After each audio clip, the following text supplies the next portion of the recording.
Good evening, members of WNED. My name is Francesca Messiah, member of the WNED Community Advisory Board and a lifelong listener and member of WNED.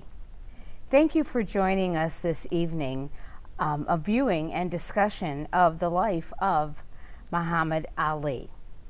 We welcome filmmaker David McMahon, other esteemed panelists, and you, members from our Western New York and Southern Ontario community.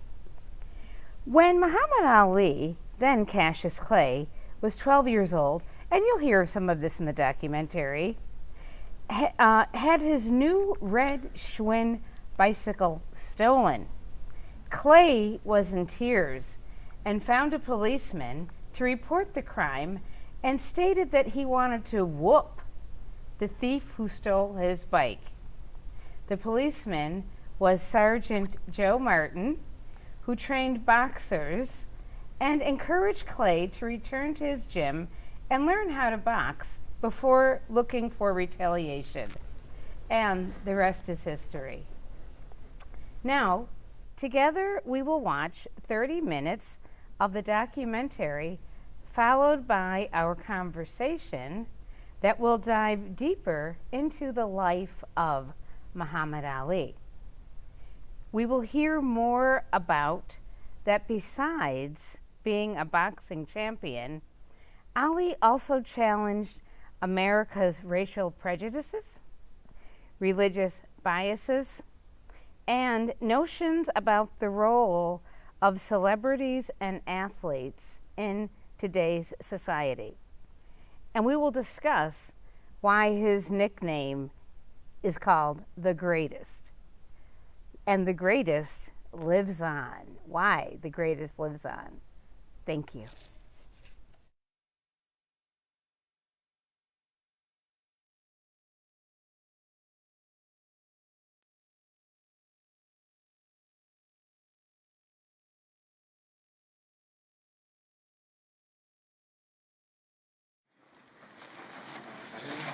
You want some breakfast? I want some cornflakes. Can I have some of your cornflakes? Oh, I don't want none. I won't take none. I won't take none. I won't eat none if you don't want me to. Oh, look at that pretty horse there. Is that a white horse? See? Now stand up. Look over there. Stand up. You got to stand up over that building. See the big one? There he is.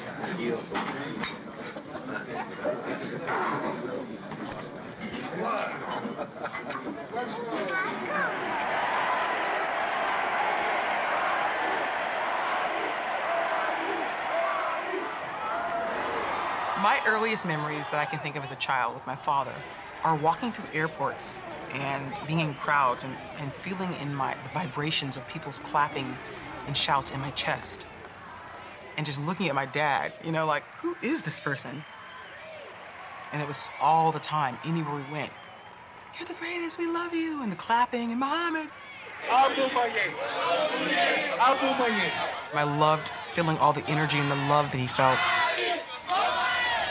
We now think of Muhammad Ali as this vulnerable guy lighting the torch in Atlanta, and everybody on the globe loves him. Black people like him, white people. He's a universal hero, but almost in a religious way, like the Buddha. But when he was in the midst of his career, and not just in the early bit, he was incredibly divisive. Boo, yell, scream, throw peanuts, but whatever you do, pay to get in. People hated him, whether it was along racial lines, class lines, Vietnam lines, political lines, religious lines, where they just couldn't stand him. And people, of course, had the opposite, and this was, I loved him, loved him. But you had an opinion about him. I ain't scared of nobody. It's gonna take a good man to whoop me. You can look at me, I'm loaded with confidence. I can't beat me. I had 180 amateur fights, 22 professional fights, and I'm good as a girl. Look how pretty I am. My long trimmed legs and my beautiful arms and my pretty nose and mouth. I know I'm a pretty man. I know I'm pretty. You don't have to tell me I'm pretty. I'm cocky, I'm proud. You never talk about who's gonna stop me. Well, ain't nobody gonna stop me. I say what I want to say. Ain't no more big talking like this. He was a pioneer, he was a revolutionary, he was a groundbreaker, a guy known simply as the greatest. I am the greatest. I've wrestled with alligators. I've tussled with a whale. I done handcuffed lightning and put thunder in jail. You know I'm bad. I can drown a drink of water and kill a dead tree. This will be no contest. Wait till you see Muhammad Ali. To have that chutzpah and to be a black man in America it was outlandish. Muhammad means worthy of all praises, and Ali means most high. And I just don't think I should go 10,000 miles from here and shoot some black people that never caught me. I just can't shoot it. I always wonder why Miss America was always white. Santa Claus was white. White swan soap, king white soap, white cloud tissue paper, and everything bad was black. Black cat was the bad luck, and if I threaten you, I'm gonna blackmail you. So Mama wanted to call it white male. They lied too. I love being around him. I love being around Muhammad Ali. You gonna float like a butterfly and sting like a bee. Ah, rumble, young man, rumble. Ah. The price of freedom comes high. I have paid, but I am free. Freedom, freedom, I can't move. Freedom, cut me loose. The winner and still heavyweight champion of the world. And the greatest fight of all time.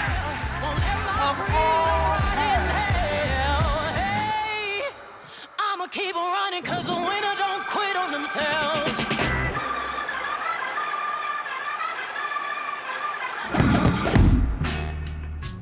He called himself the greatest, and then proved it to the entire world. He was a master at what is called the sweet science, the brutal and sometimes beautiful art of boxing. Heavyweight champion at just 22 years old, he wrote his own rules, in the ring and in his life, infuriating his critics, baffling his opponents, and riveting millions of fans. At the height of the civil rights movement, he joined a separatist religious sect whose leader would, for a time, dominate both his personal life and his boxing career. He spoke his mind and stood on principle even when it cost him his livelihood. He redefined black manhood, yet belittled his greatest rival using the racist language of the Jim Crow South in which he had been raised. Banished for his beliefs, he returned to boxing an underdog, reclaimed his title twice, and became the most famous man on earth. He craved adulation his whole life, seeking crowds on street corners, in hotel lobbies, on airport tarmacs, everywhere he went, and reveled in the uninhibited joy he brought each adoring fan. He earned a massive fortune, spent it freely, and gave generously to family, friends, even strangers, anyone in need. Service to others, he often said, is the rent you pay for your room here on earth. Even after his body began to betray him, and his brain had absorbed too many blows, he fought on, unable to go without the attention and drama that accompanied each bout. Later, slowed and silenced by a cruel and crippling disease, he found refuge in his faith, becoming a symbol of peace and hope on every continent.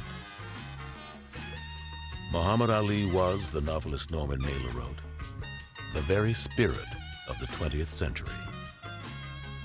I'm always gonna be one black one who got big on your white televisions, on your white newspapers, on your satellites, $1 million checks, and still look you in your face and tell you the truth and 100% stay with and represent my people and not leave them and sell them out because I'm rich and stay with them. That was my purpose. I'm here and I'm showing the world that you can be here and still free and stay yourself and get respect from the world.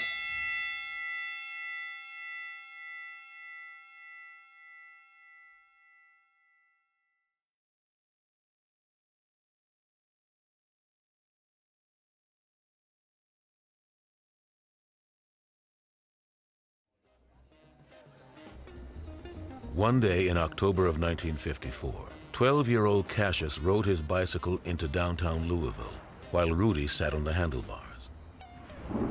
It began to rain, and the boys took cover in the Columbia Auditorium, where a home appliance show was underway. After the rain stopped, they emerged to find that the bicycle was gone. He had a brand new Schwinn, a beautiful red bicycle that he shared with his brother. And he went running around looking for his bicycle and then ran back into the community center asking for help. Someone told him there was a police officer in the basement.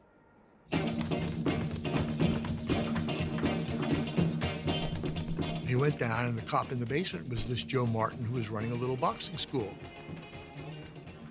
Cassius told the story years later that for a minute he forgot about his bike because the sight of this boxing gym, the smell of the leather and the sweat, and the excitement, the action of boys in a ring hitting each other, black and white together. And he, reported the crime, and I'm going to get the guy, and I'm going to, kill him. Joe Martin said, well, do you know how to fight? Fight. And that was the beginning. Though his father was reluctant to let his son train with a white police officer, the lessons were free, and Cassius was eager to learn. At first, the young boxer did not impress Martin. He was just ordinary, the trainer recalled, and I doubt whether any scout would have thought much of him. Cassius didn't show any special talent right away, but he showed enormous passion. He knew instantly that this was what he wanted to do. Boxing was perfect for him because there's just two guys in the ring, and your eye is always going to be drawn naturally to the one who's doing the most moving, who's doing the most punching, who's moving the fastest. And that was him, and he knew that he could get the most attention that way. Just 6 weeks after he walked into Joe Martin's gym, Cassius Clay had his first amateur fight. I, at that time, was putting on a local television show here in Louisville, and I had amateur bouts every Saturday afternoon. First bout I put him in, he weighed 87 pounds. After defeating 14-year-old Ronnie O'Keefe in a split decision, Clay immediately announced to everyone that one day he would be called the greatest of all time. He was always been a little braggart. I'm the greatest and all that before he even got to be the greatest. We'd say, oh, shut up, precision running your mouth. But as he got better and better, we had more respect for him.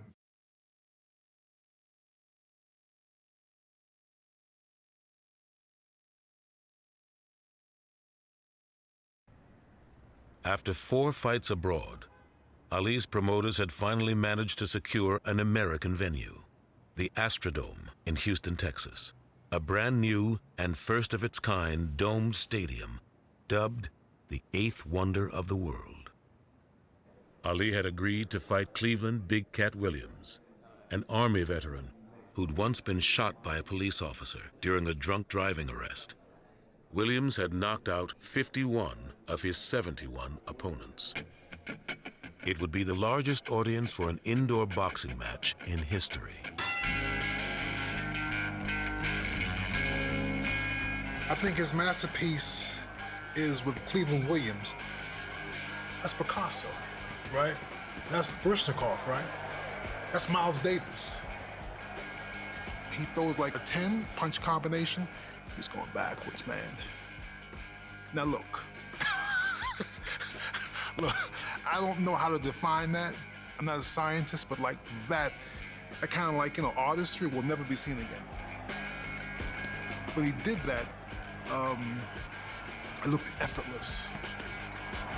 And it looked like he came out the womb doing that.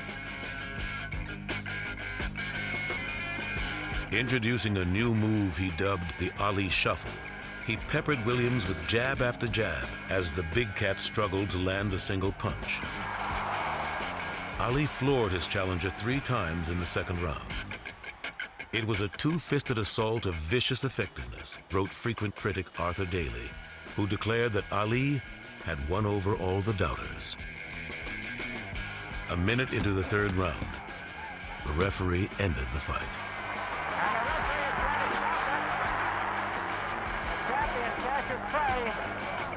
Will defend that title once again. And tonight he has successfully defended it against the man who was supposed to be the hardest hitter.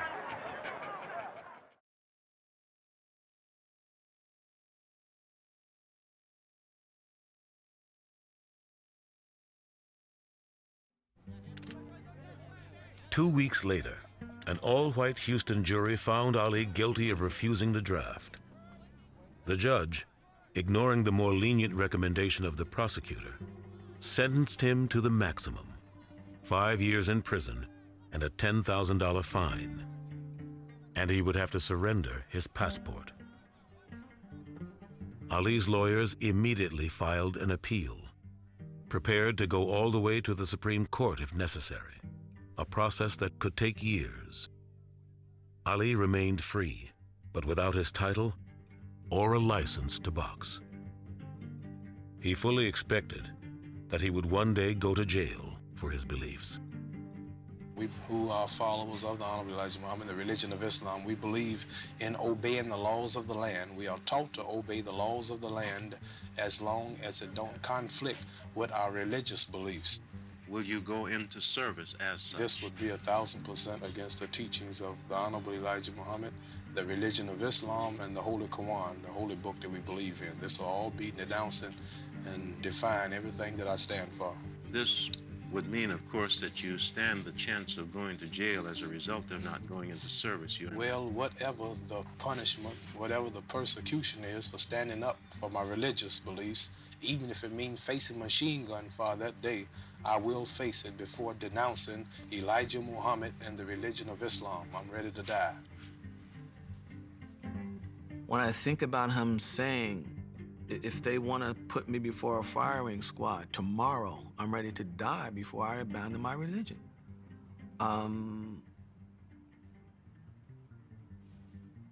That's it.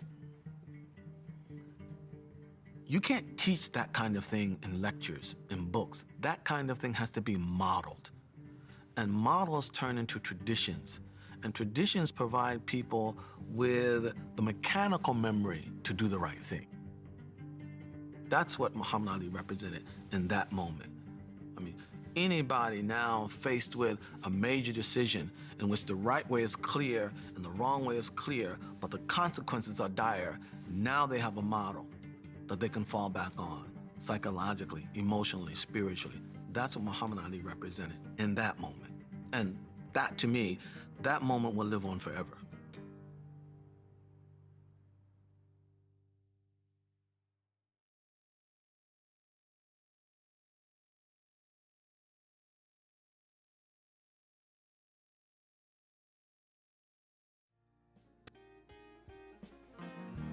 The court unanimously threw out the conviction of boxer Muhammad Ali or Cassius Clay. On June 28, 1971, as Ali was leaving a corner store on the south side of Chicago, the shopkeeper heard the news and ran after him to let him know.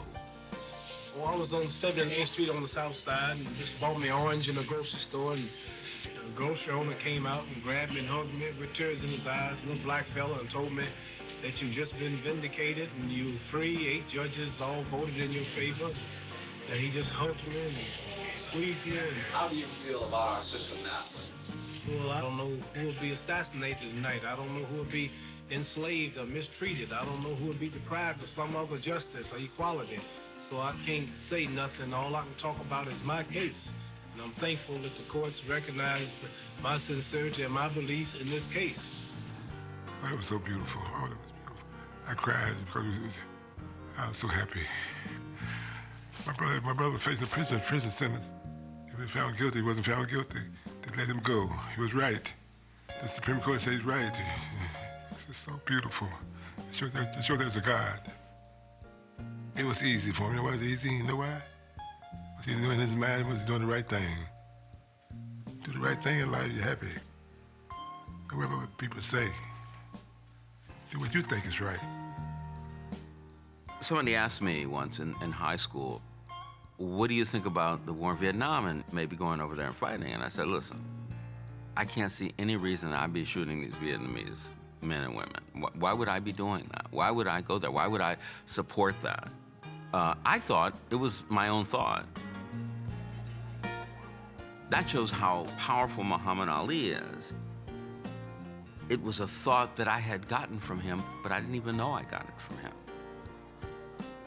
When he says, no Viet Cong ever called me, I mean, Somehow that got into my head, but not on purpose, not consciously. And that's a real leader.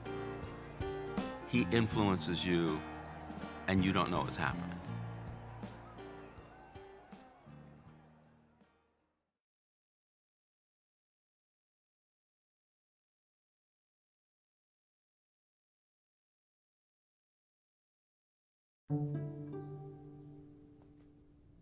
His devotion to Islam increasingly shaped his daily routine.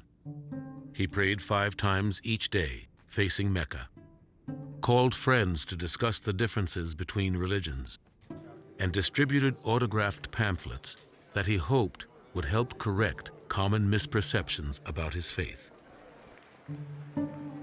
When he traveled in the Muslim world, massive crowds greeted him as Muhammad Ali Clay, to distinguish their hero from thousands of faithful Muslims also named Muhammad Ali.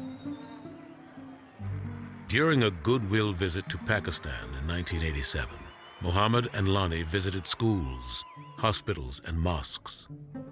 They delivered canned milk to an Afghan refugee camp along the border and encouraged guerrilla fighters there in their long struggle to evict the occupying Soviet army from Afghanistan.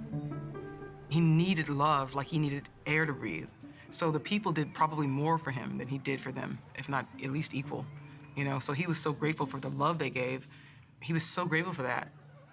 In 1989, he was on the road more than at home, visiting England, Senegal, Switzerland, and Saudi Arabia. In April, he and Lonnie made a pilgrimage to Mecca during the holy month of Ramadan. Ali had visited Mecca before, in 1972, but now admitted that he hadn't fully appreciated its significance and acknowledged that his commitment to his religion had long been imperfect. I fit my religion to do whatever I wanted. I did things that were wrong and chased women all the time. Everything I do now, I do to please Allah. One of my father's favorite sayings was, rivers, lakes, and streams all have different names, but they all contain water. So do religions have different names, but they all contain truth. He always taught me that there's only one true religion, and that's the religion of the heart, he would say. And as long as you do right and you treat people right, you know, I believe you'll go to heaven no matter what you call your religion.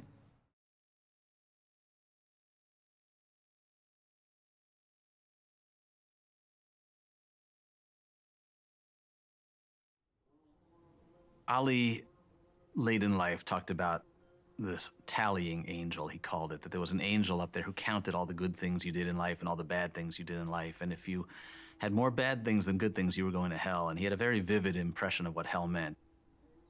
And he acknowledged that he had a lot of negative marks, that the tallying angel was not going to be happy with the way he had treated women in particular. 30 years after Ali first faced Joe Frazier, a reporter asked him about their long-running feud. I called him a lot of names that I shouldn't have called him, Ali admitted. I apologize for that. I like Joe Frazier. Me and him was a good show. Frazier never forgave Ali. Later, he expressed sorrow at having abandoned Malcolm X. Turning my back on Malcolm was one of the mistakes that I regret most in my life, he wrote. I wished I'd been able to tell Malcolm I was sorry, that he was right about so many things. Daddy evolved, he became better. And Daddy said that I'm bigger than boxing. That meant boxing was this much. His evolution into the person he is today is way bigger than him just boxing. And I think he knew that. And he carried it with him. His love. And he gave it to every single person he met. And I think that's beautiful. As the 20th century came to an end, Newsweek, Time, and Sports Illustrated all named him Athlete of the Century.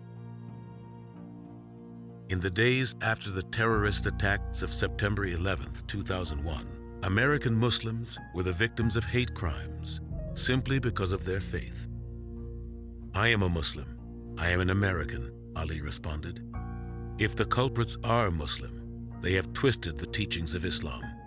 Whoever performed the terrorist attacks does not represent Islam. God is not behind assassins. What I hope is that Muhammad Ali will be a constant reminder to America of just how thoroughly American a believing, practicing, sincerely committed Muslim can be. Whatever one's background is, Ali belongs to America, all of us. And I think that he belongs to all of us because he affected all of us. And I hope that that's part of the legacy that he will leave, that America won't forget Ali as this American Muslim with equal emphasis on American Muslim. On November 9th, 2005, President George W. Bush presented Ali with the Presidential Medal of Freedom, the highest civilian honor in the United States. That same year, the Muhammad Ali Center, a museum dedicated to his life and legacy, opened in Louisville. Muhammad Ali was an activist who fought to reach us a certain way and to move America in a certain way, and to move individuals in a certain way. I'm going to take this path. I believe that I'm right, and even if I'm not right, I'm still me. And to be able to follow that, and to know that there was going to be an enormous price to pay for that, and to have that be generational, to have that live on beyond you, is extremely valuable. Everything that he did couldn't be undone.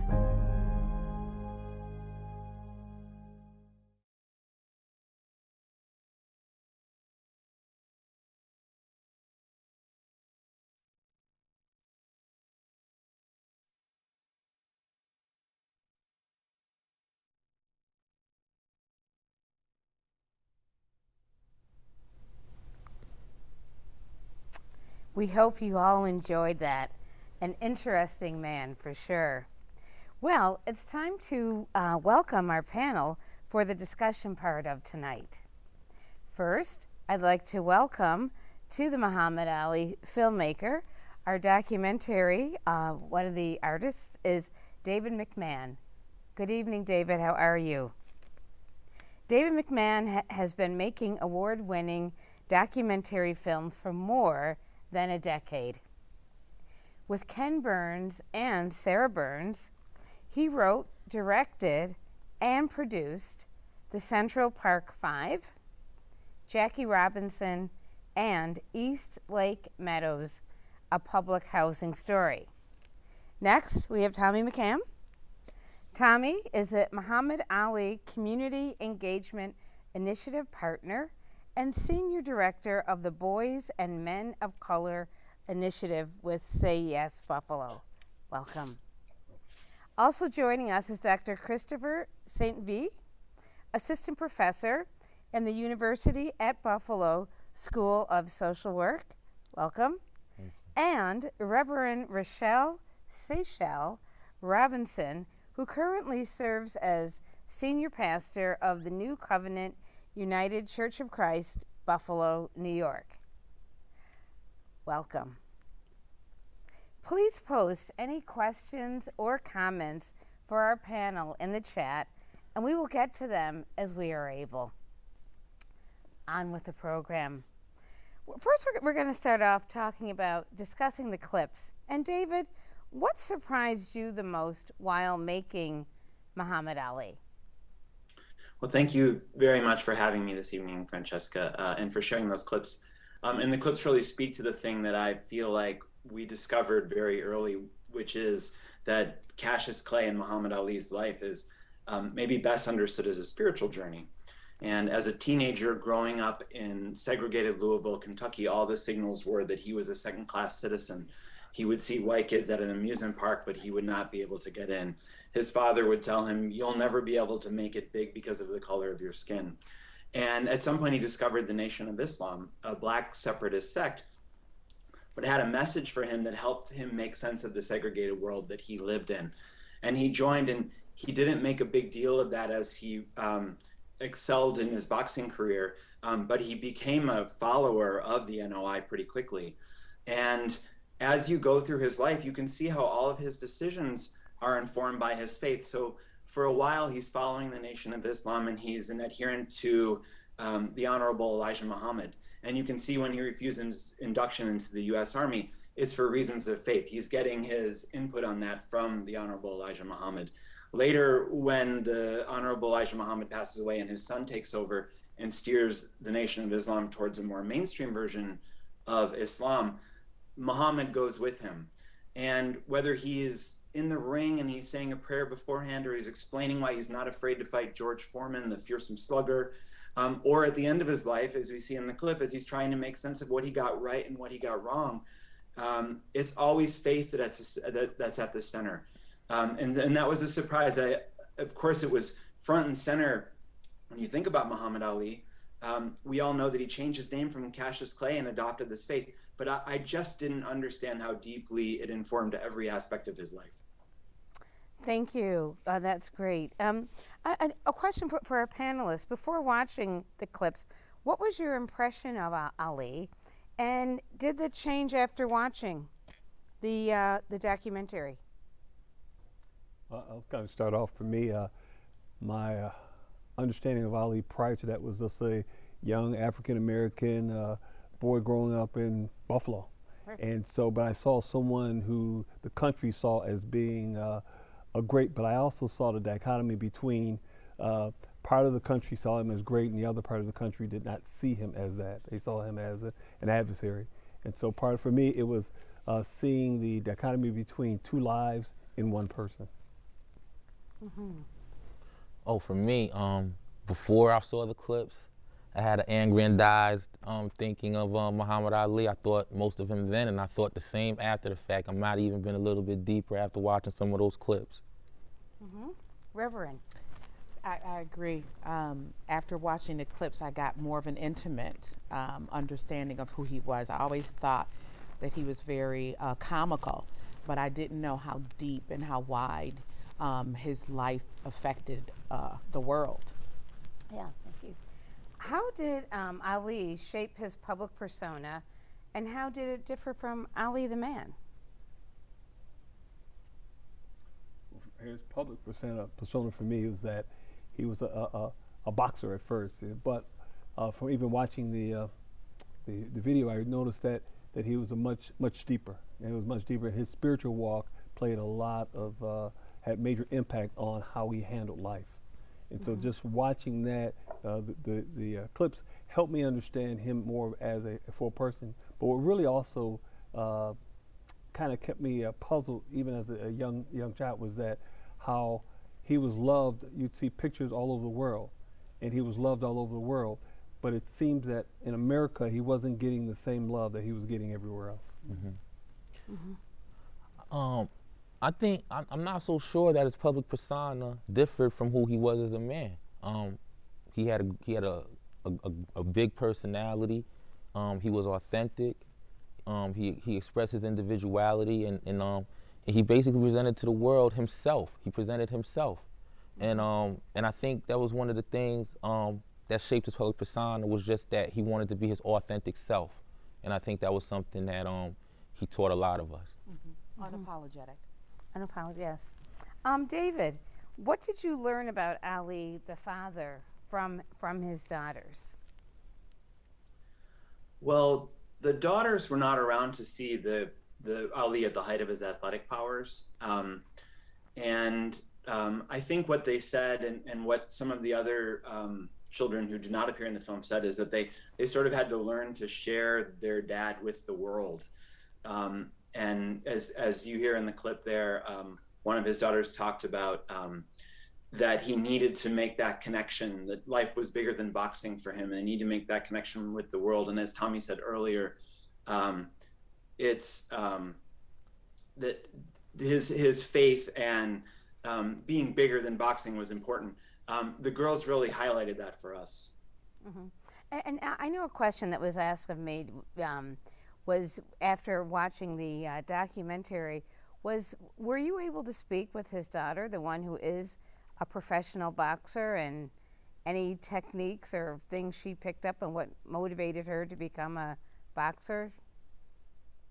Well, we reached out to all of his children, and she elected not to participate in the film, and so we weren't able to touch on that.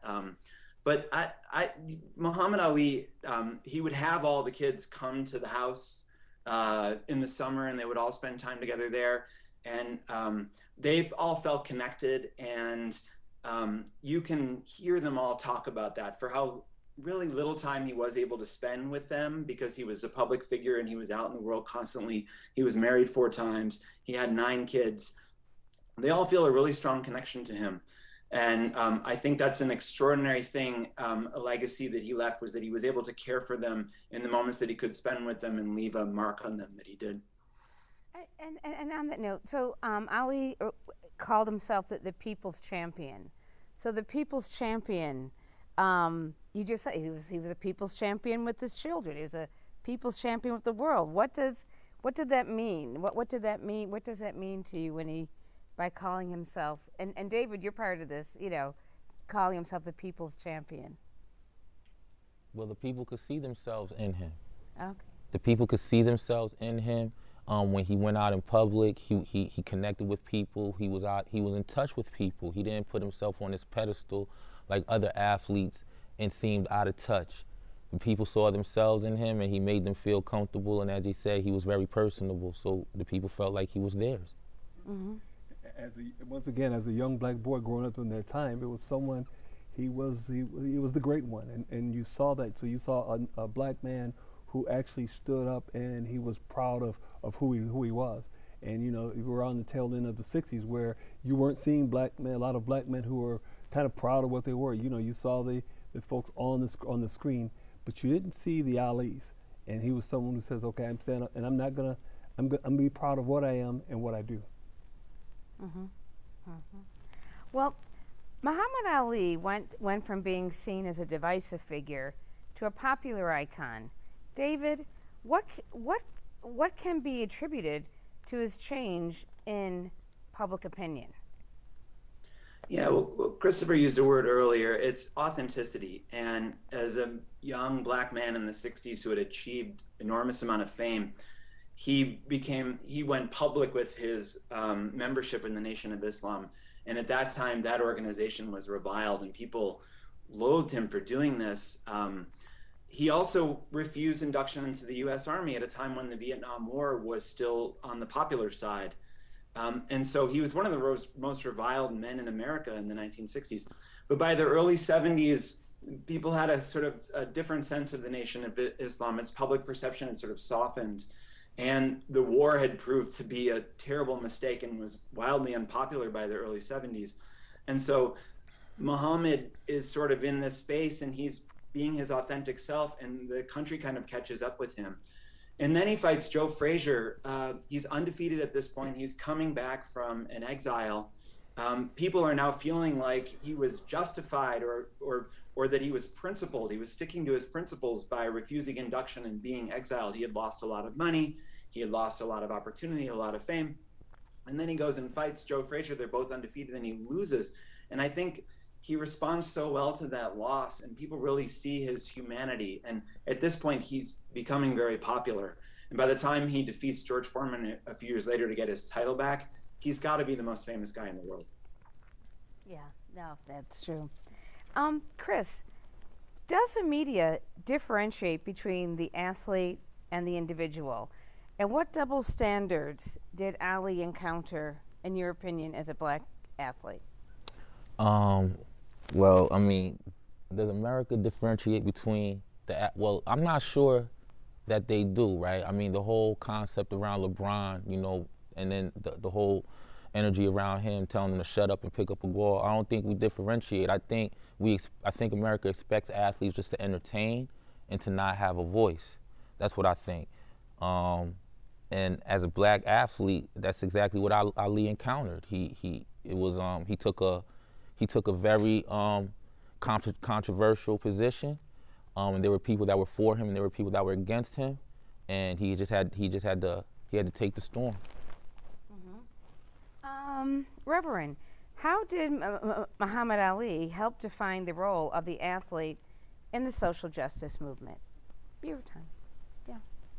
I'm sorry, what did I you said, how did Muhammad Ali help define the role of the athlete in the social justice movements? Well, I think we still see it. We see it today. Athletes are taking a stance on what they believe in, and I think that's what he did. He was the model. He was the example. He was willing to lose all for his beliefs, and we see athletes that are willing to lose all for what they stand for and what they believe, and that refusal is modeling, I think, his behavior. Yep. Ali is one of the select group of athletes with staying power and continued relevance to sport and society today. His reputation continues to attract attention, both positive and negative. Tommy, what do you think? I think part of that is because part of it is America, and he was right. Okay, and when I say he was right, is that when he fought the war in Vietnam and not going, later on, we heard politicians saying it was a bad war. All right, but he said it early. And so now I think his staying power, even though it's not advertised that he was correct, we know it, and we're starting to see that even as you were talking about athletes, Colin Kaepernick, they're standing up for things, and we're seeing it happen. So we're seeing athletes not only as athletes, but we're seeing them different now. We're seeing that as individuals with scruples that we should value.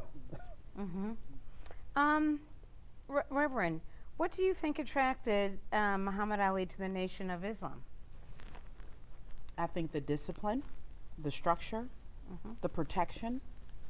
I think the Nation of Islam offered him some protection, and I think the what they believed, but it was over time, as we saw in the clip. It was ever evolving, and one of the things he said is religion is in the heart. Yes. Right? It's what you believe in your heart.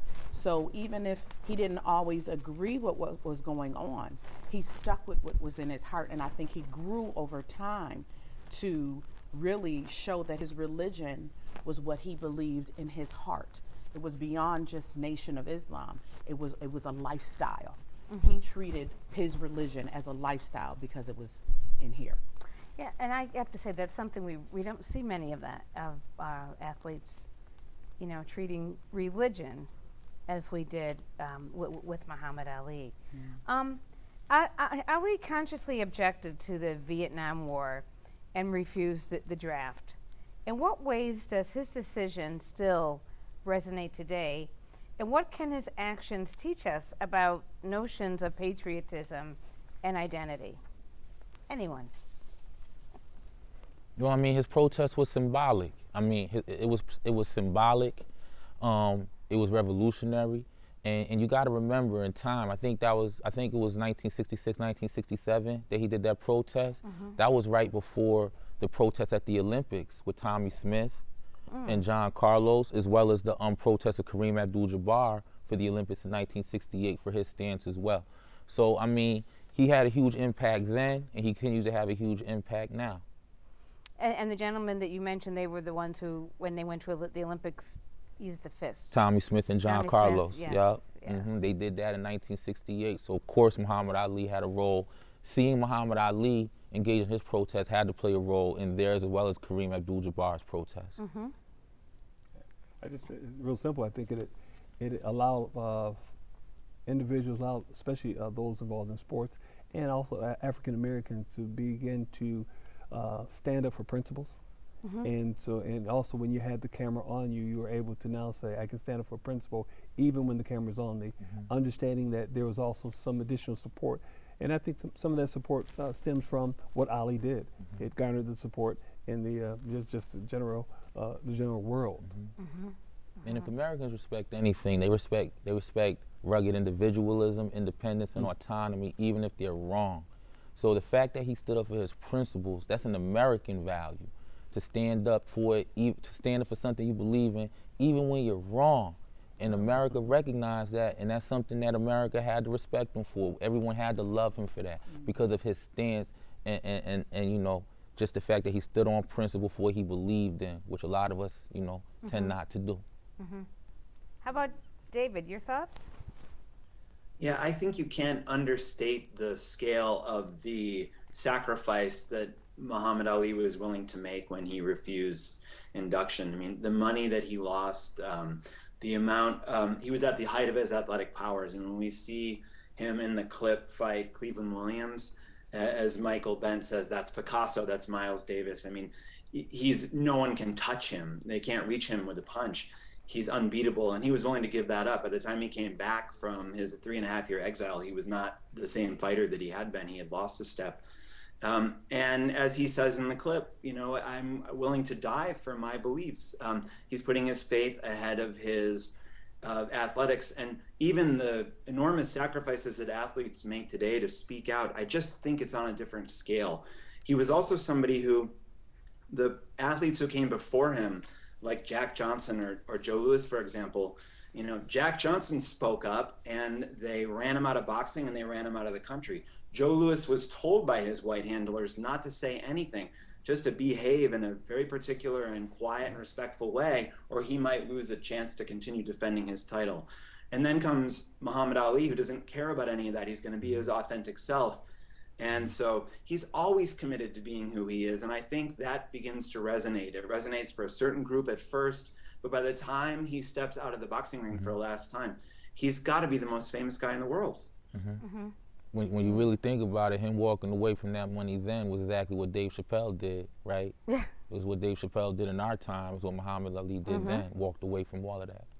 How did Ali's refusal to fight in the Vietnam War and the court case that preceded reflect race relations? Do you think it reflected on race relations in the U.S.? I would say yes, and I think it made him, he was larger than boxing then. He was he was an athlete, but he was larger than that. And he also made people love him beyond their hatred. Because he stood up for something. As Dr. Chris was saying, is that America loves people who stand up for principles. And he had a platform, and when he stood up, the world saw. Yeah. We have a question from one of our viewers. How can we get Ali's spiritual beliefs with how can we reconcile his spiritual beliefs with numerous wives and divorces? Well, didn't he say that in the clip? That was one of the things in the clip. He was repenting for how he treated women. And just like anybody who is growing in their spirituality and what they believe in, they grow. So you may start off doing things, and none of us are perfect. We fall short every day. So yes, he had these women, but he came to a place where that was no longer something he wanted to do.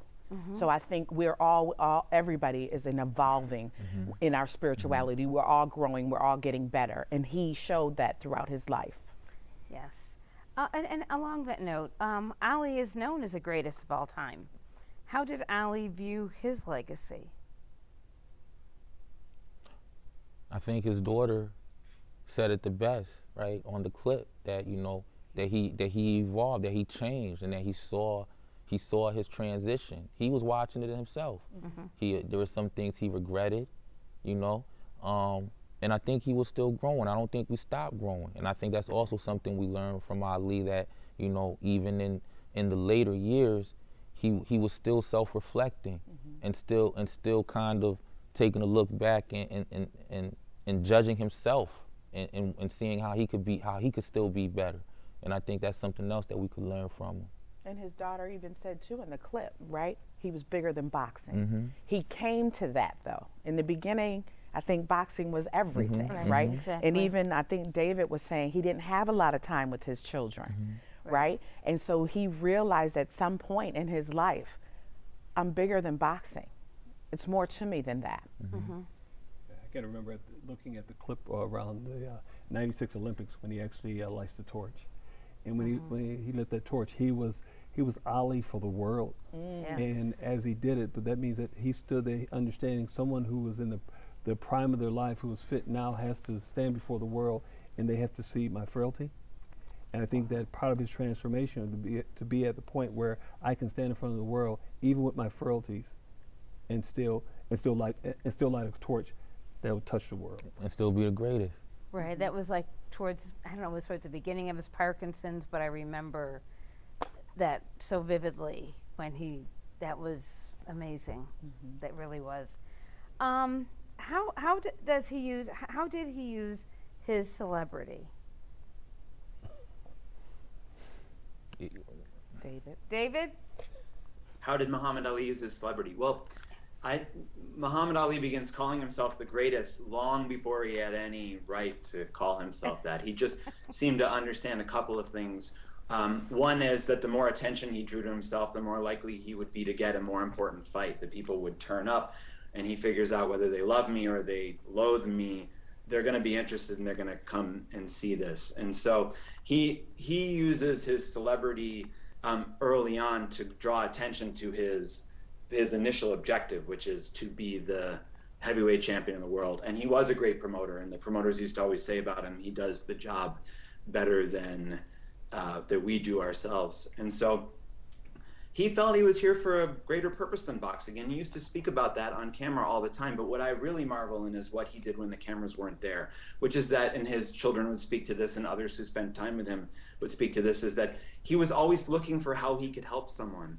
And in the film, there are several people who offered testimony about how he had a certain amount of money in his pocket. He'd be out for half an hour, it'd all be gone. He gave it to anybody who was in need. He had a nice new coat that he bought. He gave it to somebody. He saw a story on the news about a nursing home that was running out of funding. He wrote a big check. And he didn't do any of that because he thought it would help polish his brand or create new opportunities for him or win him more followers. He just felt like, as a person of fame and as a person of means, that it was his job to affect as many lives as he could. And so I think it's really interesting how he used the celebrity. He's not curating a Twitter feed. He's not doing any of this to sort of grow his brand. He's doing it because he feels like, I'm here for a purpose, and boxing helps me get a bigger stage. What I'm really here for is to help people. And you know what we found as we were making the movie is that everybody who we spoke to who had ever encountered him had a memory of which they remembered every detail of, and they would be telling it for the rest of their lives, whether it was a handshake, an encounter in an airport, something in a coffee shop. He just imprinted so heavily on everybody he encountered. And I know, just reading some articles, he was in Buffalo a few times at Buff State, brought in by a few student groups. I don't, but there's just so much information. How has the media, specifically sports media, changed the way audience perceive athletes? When I think of Muhammad Ali, I think of Howard Cosell.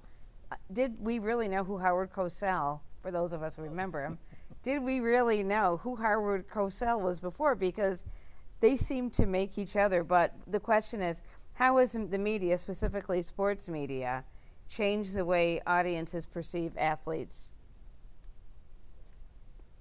Well, obviously, I mean, Muhammad Ali was personable. I mean, it was almost, I mean, when he's doing an interview, it's almost like he's sitting in your living room with you. So the media loved him. He was great. He was great for ratings. People loved to tune into him. And then he had a good time with reporters and stuff, like Howard Cosell. I remember that interview, watching that.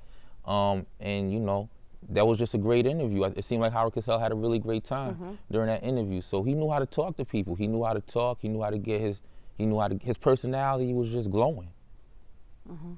What Dr. Chris just said, I think it's ratings. Ali gave ratings. When Ali was going to be on television, everyone was in the house in front of the screen. And once again, as a young child, I remember Ali's on. The street is empty. Right. Everyone's in front of the TV. It's because, and I think that even now, they tend to try and do the same thing with sports figures now. But I think it's more Madison Avenue and more marketing now. He was his own publicist. Right. He was intelligent. Himself, yes. He was charismatic. He was charismatic. Yeah. He was authentic. He was authentic. Again, exactly. I mean, I think that was part of who he was as a man. Beyond the boxer, beyond the Nation of Islam, he was a person who was authentically himself and made no apologies for it. And as he grew, he said, you know what, I made a mistake last time, and so I'm going to do better. And I think that's an authentic person who's right there in public, out in front of everybody, saying, I messed up. Right. And I'm going to do better next time, even as it related to his own personal life. I mean, for him to say the things he said about his marriages and things like that, he was open because he knew who he was, and I think he acted that out in over time. We have another question from our one of our viewers, and that is, what do you think parents and educators can take from Ali's life and beliefs and discuss with young people today? Be your authentic self. Really, be Stay your away from authentic drugs. self. But be your authentic self, however that is.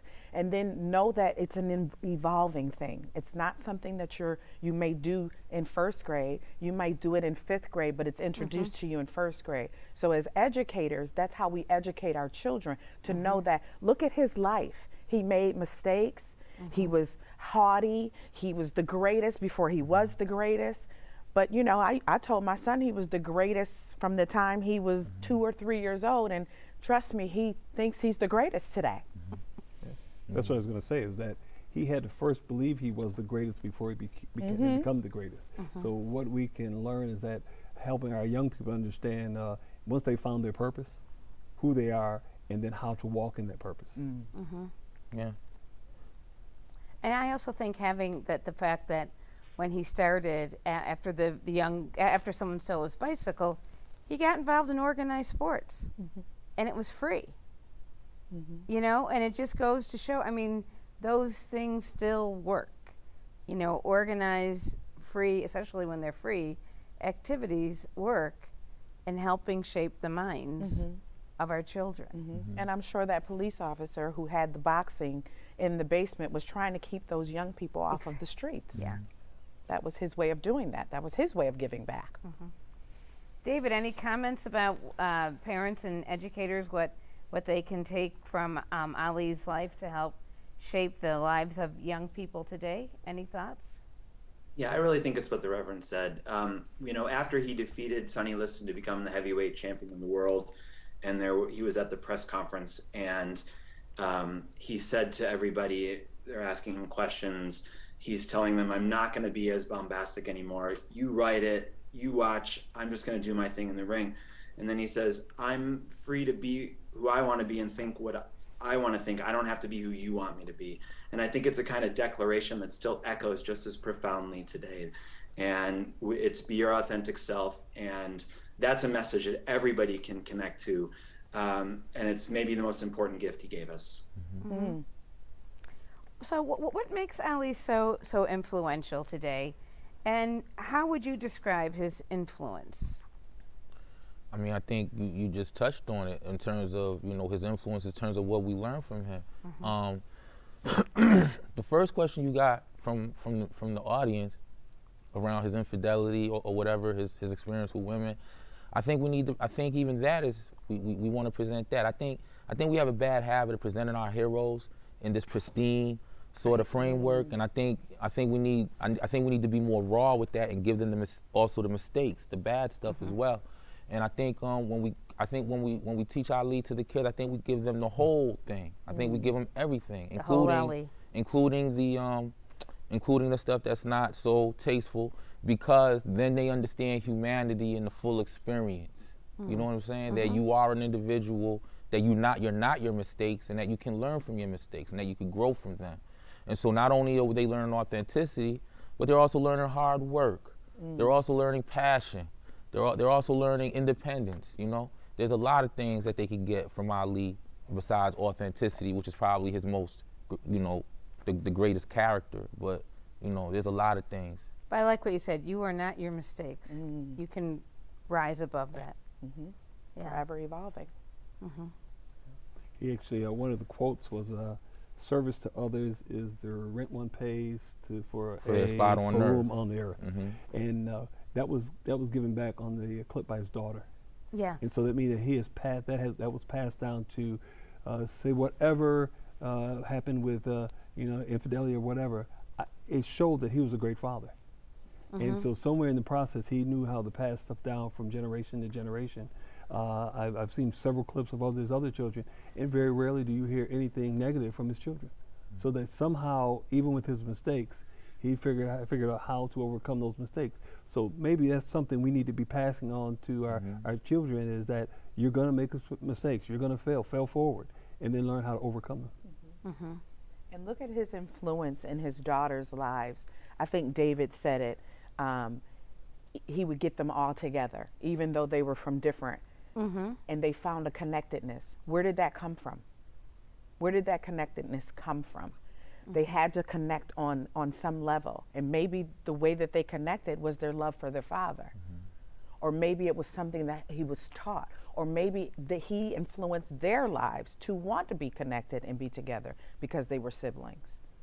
So I think he started with his family being influential. And then also, I mean, his influence, you know, spans through the generations, right? You know, I wasn't old enough to ever watch any of his fights, but yet he was an influence on me and my peers growing up. I mean, today, you know, with the boxing conversation, who's the greatest of all time? You know, Floyd Mayweather in there, but somehow Muhammad Ali always gets up in there around a group of people who never saw him fight, right? So that, you know, so his influence spans generations. It keeps going. Very rarely do you hear us talking about Joe Frazier, you know, but Muhammad Ali gets into every conversation. And I have to admit also, even with women boxing is now an Olympic sport. And I know it was probably a few years after women got into boxing. I think they probably got into roller derby first, which was pretty rough, you know, but now women boxing is huge. Yeah, my little sister's a boxer, and then, you know, Muhammad Ali's posters in her room. Oh, really? As a matter of fact, she has a fight coming up on the 30th, you know, and she's a professional boxer with Muhammad Ali. My little sister's younger than me, but yet that's her favorite boxer. You know, so a young woman, Muhammad Ali, is influencing her and a lot of her peers around their passion for boxing. Right. Oh, that's great. So in what ways, we've talked about it, in what ways have our understanding and acceptance of Ali changed over time? For me, I like to always reflect back to events. And there's this event that they call the Rumble, and they bring together young men from all over the country down in Louisville, and I've been there and to see young men who are, you know. You've been? Yeah, I've been there, yes. Okay. And it's it could be a young man who's a 6-year-old to a 36-year-old, but you see them come together and you hear them talk about the core principles, Ali's core principles, and embed them inside themselves. But even just to hear them when they start saying, you know, a 6-year-old talking about rumble, young man rumble. He was nowhere around when Ali was born, but he's been influenced by Ali at 6 today. So that means his legacy has touched beyond time, and now it's beginning to hit folks that who never even knew him or ever seen him on TV. But this young man somehow now knows he's alive and well. Resonates with that. You know, are there women at the Rumble? There's women at the Rumble. Oh, great. But it's geared for young men of color. So that, but there are women at the Rumble. They're not rumbling like the young men, but they're there also. Okay. Okay. Anyone else? Any other thoughts on how Ali is acceptance and understanding has changed through the times? For me, it hasn't changed. You know, as a young man, you know, for me, Muhammad Ali, you know, presented to me in how I, you know, when I saw programs or how people spoke to me about him, he was always this, you know, this model, this sort of tertiary model, you know, someone I couldn't see, someone I couldn't talk to, you know, but someone who, you know, in terms of their legacy and in terms of their accomplishments and the way they carried themselves, is always a model for black men, always, always. And I think too, changed over time, maybe, I wouldn't necessarily say acceptance, but understanding changed over time because he changed over time. And so you got a greater understanding of who he was outside of the ring. You got a greater understanding of who he was as a father. You got a greater understanding later on. You got a greater understanding of his faith and his faith walk and why he walked that walk and how he grew and how he evolved. So I think that is more of understanding. I wouldn't really touch the word acceptance, because I think understanding is a greater word here, as far as time, over time. Because the man that was fighting his first fight and the man that he is today is an evolving man. But the thing that I think is so great is our understanding of, I believe David said it, our understanding of him outside of the ring. Mm-hmm. Yeah, and I know the part that really, well, one of the many parts that I recall was when he was apologizing for not accepting Malcolm X, for not accepting, and he went down the whole list of all the people who he wished he would have been closer to, or, you know, had maybe, I don't know, maybe more respect for. But I just thought that was humbling. It was, and it was in public. Yes, it was in public. He didn't do it behind closed doors. Right. Which again goes to, I think this is going to be the word of the night, authenticity. Authenticity, yes. Authenticity is a huge sign of maturity. Yeah. Right. Yes. Right. Yeah. David, I have a question from one of the viewers for you, and this is a question from the viewer, and it reads: I was struck by the clip in the documentary of the press conference Ali did with Dr. King. How did you select that clip, and what did you hope the audience would get out of it? Well, we have a team of researchers who spent a number of years mining every single archive, turning over every rock in search of all of the Muhammad Ali footage. Lots of films have been made about Muhammad Ali, lots of stories told. So we wanted to find original stuff, and we wanted to also make something that was comprehensive. And so we're looking for things that people haven't seen. You know, we hadn't seen Muhammad and Dr. King connecting, and I think it's a wonderful moment. They've had a little bit of a meeting behind closed doors. They come out and they meet the press. They've been talking about their views on the Vietnam War. They're being pressed on it, and Muhammad makes a joke about you know, if Khrushchev and Nixon get together, it's okay, but if we get together, there's got to be lots of trouble. And what we said back there, that's our business. And King gets a laugh out of that, and it's kind of a sweet moment. But just that they were men of different faith, their beliefs differed, but they really felt the same way about the Vietnam War, and they connected on that. And it was powerful, I think, they were out ahead, I think. The war remained popular when they began speaking out against it. So they're both taking this chance. And two such powerful men, it still resonates today down the years. And to see them in the same space, I think, you know, people remember that from the film. It's a brief moment, but we were very excited when we turned it up. Mm-hmm. And you know, David, I just thought of something. I know that a lot of times, not that I actually know what it means, but you talk about clips on the floor and things that didn't make the documentary. Is there anything in particular that would be part of a part 2 for you in the documentary? You know what? I wish, maybe not a part 2, but I would love to have strung together all of these remembrances that each of we interviewed about 40 people, and many of them had encountered Ali, whether it was a single time briefly or whether it was his daughters, and they all had these recollections. I'll share one. The activist Bernardine Dorn is in the film only briefly, but in the late 60s, she was in law school at the University of Chicago and was part of a Dr. King initiative there, and everybody had gathered in a church one evening to do their work, and they heard that around the corner an eviction was unfolding. And so they all grabbed their stuff and they ran out, and when they got to the scene, the sheriff's deputies had taken all the possessions of the family out of the apartment and put them on the curb. And she's sort of standing there watching this unfold, and she says, you know that moment when somebody bigger than you comes up alongside of you and you haven't seen them yet, but you can feel that they're there? She said, well, I turned to my right and there was Muhammad Ali. And he took off his sport coat and he handed it to me, and he walked over to the pile of the family's things and he picked up a coffee table and he marched it back into the apartment. And within a couple of minutes, the crowd had followed suit, collected the family stuff and put it all back in the apartment while the sheriff's deputies looked on. And then she said he kind of came back in a very cinematic way, took his coat back and disappeared. And it was a long anecdote. We couldn't fit it in the movie, but for me, it captured a sense of how Muhammad Ali could kind of lead without saying anything or sort of presenting himself as a leader. He could just show up and do the right thing.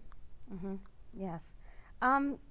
David, why do you feel, and this is a great documentary, thank you and Sarah and the Byrne, for making this, but why do you think people, I'm going to ask the panelists the same, why do you feel so many people are still inspired by the greatest, Muhammad Ali? Well, firstly, can you hear me okay still? Yes. Okay, great. There's a little static coming from your end, but I think everybody has been speaking to this, and it's where we've come back to its authenticity. It's kind of, he was a remarkable showman. I mean, each of these fights that he staged, he could make them more about the fight. They would become an epic clash between Islam and Christianity, or a struggle between who was more authentically Black. And to Christopher's point earlier, it was important to us that we show the flaws. We didn't want to overesteem him. But I think, in showing how he treated Joe Frazier, which was brutally, in the way he talked about his Blackness and Joe Frazier's Blackness, I think his flaws are on display, and it makes him more human, as we've been talking about. And I think you can be drawn more to somebody who is their authentic self, who is able to talk about their flaws, who's able to do their good works in and out of the spotlight. He's just he lived a singular life. And I think it speaks to the moment, almost no matter what time we're in. We'll be interested 50 years from now in seeing what Muhammad Ali means in that moment. There'll always be new scholarship, there'll always be something new to say, and he'll always be a mirror that we can hold up that can tell us something about ourselves in that moment. And that's certainly true right now. It was true when we started 7 years ago, and across the production, there was the rise of Black Lives Matter, there was the murder of George Floyd, and many subsequent acts of police brutality. And it just seemed that Muhammad was the right figure in this moment for us to be working on a story about. We wanted to rush this out there so people could understand, again, who he was, and maybe help them make sense of what was unfolding in these times. As Dave alluded to earlier, he had a bunch of researchers looking for old clips.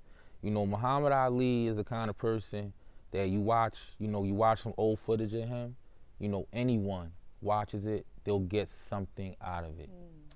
They're gonna be motivated, influenced. They're gonna be influenced, motivated, moved, whatever. Like, you watch clips of him and you see him in his authentic self, everybody who watches it will get something out of it. It may not be the same thing. Like, it's gonna be something that's personal to them, but his the way he carried himself, his charisma, it moves you.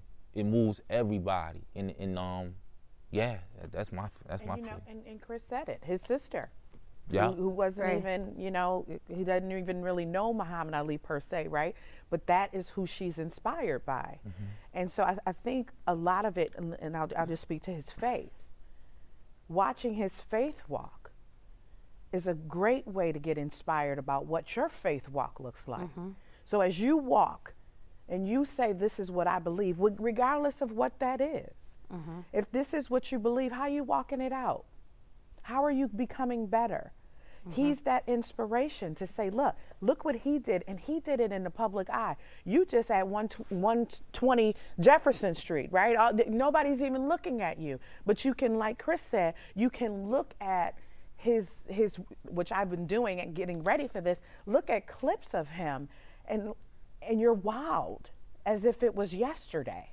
Because everything, or I won't say everything, but a lot of things that he spoke to, a lot of things that he did is relevant today. It's relevant. And it's something for us to be inspired by, because we can be maybe some of those world changers like he was. And I have to say, the exercise, we haven't talked about that, but in terms of when we talk about inspired, to get in shape, he used to run miles on miles backwards. And who knows how many jump ropes. So in terms of just his physical fitness and conditioning, for, I'm sure your sister must go through some type of, if she's getting ready to box, Right. she has some tough abs. Right. And the running backwards is what helped him with his shuffle. With the shuffle, exactly. Tommy, I don't want to leave you out. Go ahead.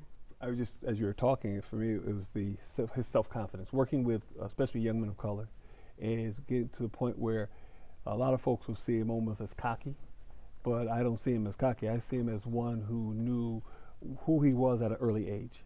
And so we're not used to young people saying, I know who I am early, and walking in what I know who I am.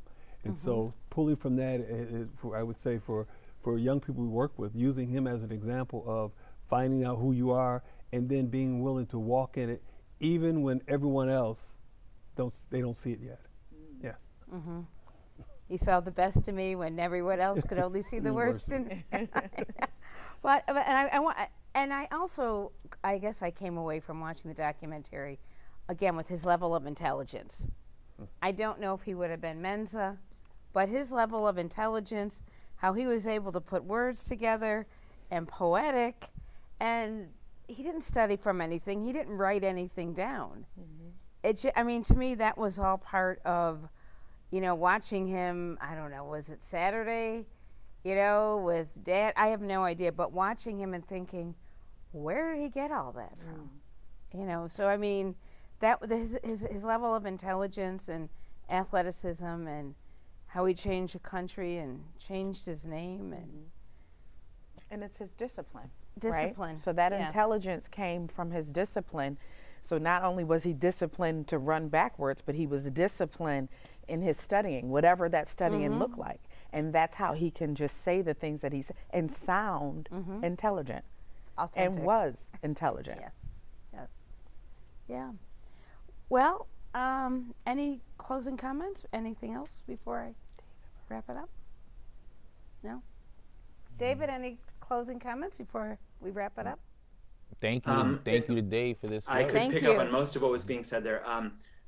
I think that he was remarkably committed to his craft. We've talked a little bit about the type of athlete he was. I mean, he trained really hard. He was really committed to being great in the ring. He wasn't just a natural. I mean, he had certain natural gifts. I mean, he was able to measure the reach of the other fighter in a way that no one else had ever seen before, but it was also about the commitment to training. He also, I think, was committed to the craft of being a great showman.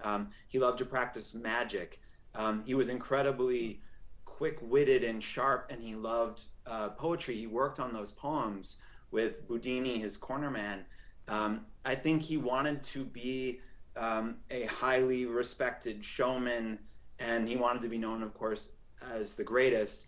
And he was committed to all of that, and he had a team around him that sort of paved the way for him always. But it didn't come without a lot of hard work. I think he probably was dyslexic, and he struggled in school. I think it made him perhaps better at memorizing things. He comes from a tradition in Louisville, in the segregated, black end of town, of playing the dozens. He has an incredible way of using words to kind of unnerve his opponents. I mean, often he's saying things about them before they ever get in the ring that help him to kind of win a first round that takes place before they ever step in there and begin fighting. And so, as I said before, the people around him who were promoting him often just got out of his way because he was much better than they were. And that made it really difficult, I think, for people after he retired, as the Parkinson's was coming on, that they were seeing a guy who was so graceful in the ring, who was so quick-witted and sharp with his words, who had been reduced by this disease. And I think he kind of left the spotlight a little bit, at least in this country. And when he reemerges to light the torch, I think it was really profound. It was profound for people who had watched him closely and always pulled for him.